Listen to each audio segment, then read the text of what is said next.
What does story by mean? Well, it doesn't mean what you think it means. You know, when you're watching a screenplay and sometimes it says story by one person and then screenplay by another, I think a lot of you think that it means that the person who has the story by credit just sold the idea. They came up with that idea and then they sold it, and therefore you could do that. You could have a career just coming up with ideas and then finding a writer to write it. So it doesn't really work like that. I highly doubt that's the case. Maybe it happens sometimes, but far more often than not, I think this is what happens. The original writer, who has a story by credit, came up with an idea. Maybe they pitched it, maybe they wrote it on spec, but they wrote the entire screenplay. And at some point, the studio says, yeah, we want to turn this into a movie, or at least we think we do. Now we have to find a director to attach a director to it. And then they go out to directors, and one director says, yeah, I'll do it, but I want to make some changes to it before I attach myself. This is very common. And sometimes the director will do a rewrite themselves, or they'll hire one of the writers that they've worked with in the past to do a rewrite. But very often it is a page one rewrite.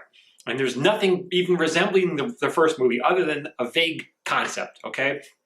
This is all very common. So who gets the credit in that case? Is it the person who came up with the idea and came up with that first draft, or the person who did all that subsequent work on the other draft, and maybe there's not even a single line of dialogue that's the same? Well, in that case, the script will go to the Writers Guild of America, and there will be an arbitration. They'll have a panel of several people, and they have a criteria that they judge. Well, who should get the credit? And because it means it's not just a vanity thing. With the credit comes more money, residuals, health and pension. So it's kind of a big deal to have your name. If you're a writer, you want your name on that movie as much as possible because there's money attached. So very often what happens is that the original writer will get story by credit, and the subsequent writer will get screenplay credit. That's sometimes how they handle this. Now, it doesn't mean that the original draft was good or bad. It just means that the director wanted to make subsequent changes to it, significant changes to it.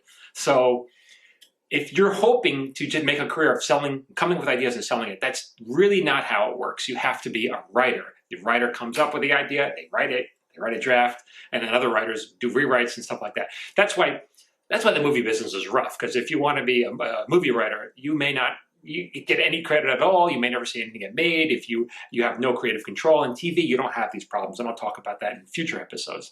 So for more on what it's like to be a professional screenwriter, you can follow me here and on Instagram. I got special content there. Shh, don't tell YouTube, @MichaelJaminWriter.